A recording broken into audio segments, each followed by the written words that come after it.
Hello, everyone. Okay, we are going to be doing our writer's workshop today. And remember back when we were at school before our author's fair, we were talking about how we were going to have more than one publishing party for our opinion writing unit. Well, even though we aren't at school, we are going to be doing our last publishing party for opinion writing this week. It's going to be a short week. We only have Monday today all the way until Thursday. So that's 4 days to publish a story. Do you think you can do it?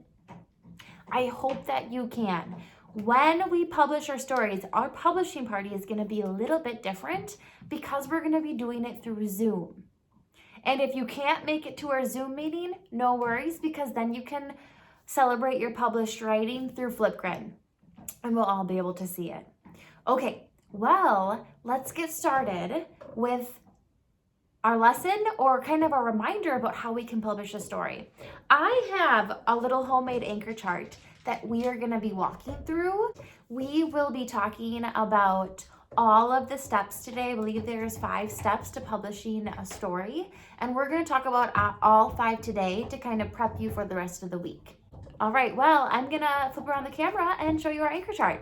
All right. Step 1 is going to be find and pick one of your best stories or write a good one. So the reasons why there is 2 options for this is because our writing folders that are stacked full of our opinion writing is at school. So you can either choose to pick one of the stories you wrote last week with our March journal, or you can choose to write a new one today. Remember, it's an opinion story, so it has to be about something you believe. And remember, we are practicing with writing reviews. So try to make a review for your published writing. Maybe it's about your favorite cereal, like in that March journal, or maybe it's about a game that you recently started playing with your family since we've been home. That's number 1. All right, so let's say that you don't want to use any of your March journal writing, but you also don't know what to write about. If you press next to go to the next slide, you will see this choice board right here. From here, you can pick any one of these squares and write about that opinion of whatever it's asking you. This is just an option for you to find another idea. So for example, you could do you think students should be allowed to chew gum in school? Write an opinion piece that states your belief and give reasons why you feel that way. Ooh, you could do this one down here. Would you rather have all of your hair fall out or all of your teeth fall out?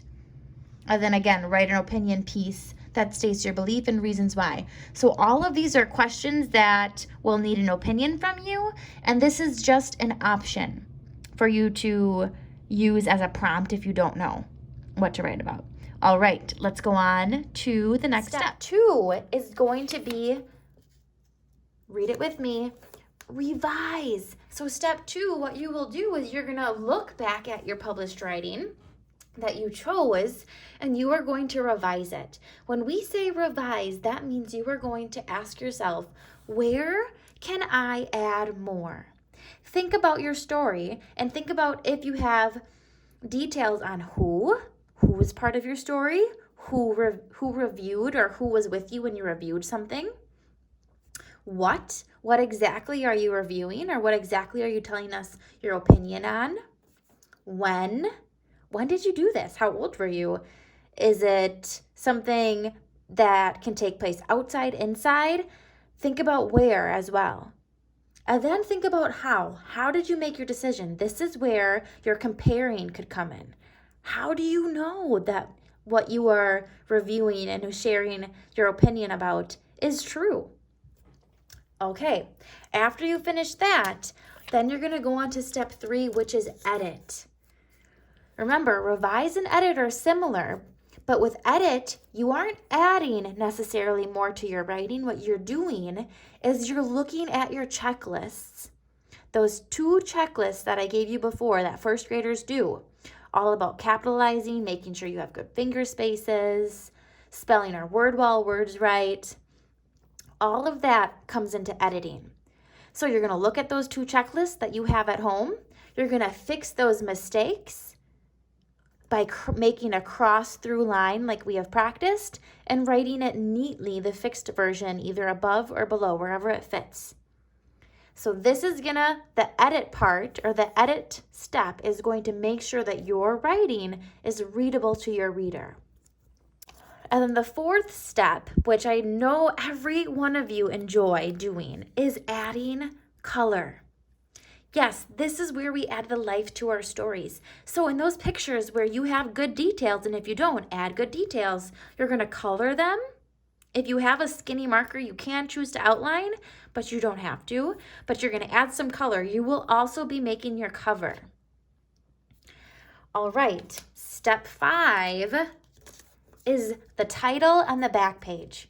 Remember, make a title that kind of preps your reader about what the story is going to be about. If you're doing a review or you're writing your opinion on why cereal's the best breakfast food, you wouldn't have a title probably involving dirt bikes, because that wouldn't make sense. That's not what you're reviewing. Make sure your title shows what your story is going to be about. And then you're going to write a quick summary on the back. We practiced this last time we did a publishing party, so do your best with writing a summary. Remember, you're not giving it away. You're probably not going to tell your opinion in the back summary, but you will kind of tell them what opinions you might be between, or what things you're comparing, or asking them a question. Okay, these are the 5 steps to get ready for our publishing party. All right, so after reviewing our 5 steps for getting ready for a publishing party, give me a thumbs up if you think you're ready to get started and you kind of know the steps and the path that we have to make it through for a publishing party. Awesome, I hope everybody's giving me a thumbs up. Remember, today, on Monday, it's important to pick a story, and if you don't have a story you want to choose from your March journal, that's okay. Write a new one. It's up to you. We're being flexible because we're doing something new, so we have to kind of make do with what we have. So you're picking a story for sure, or you're writing a new one today. All right, have fun, first graders. I am so excited for this publishing party. I've never done something like this before, and I can't wait to do it with you. Remember, our publishing party is going to be on Thursday because that's the last day of our week, because Friday you have off. So on Thursday, we will be doing our publishing party through Zoom, or you will be sharing it through Flipgrid. All right, have fun.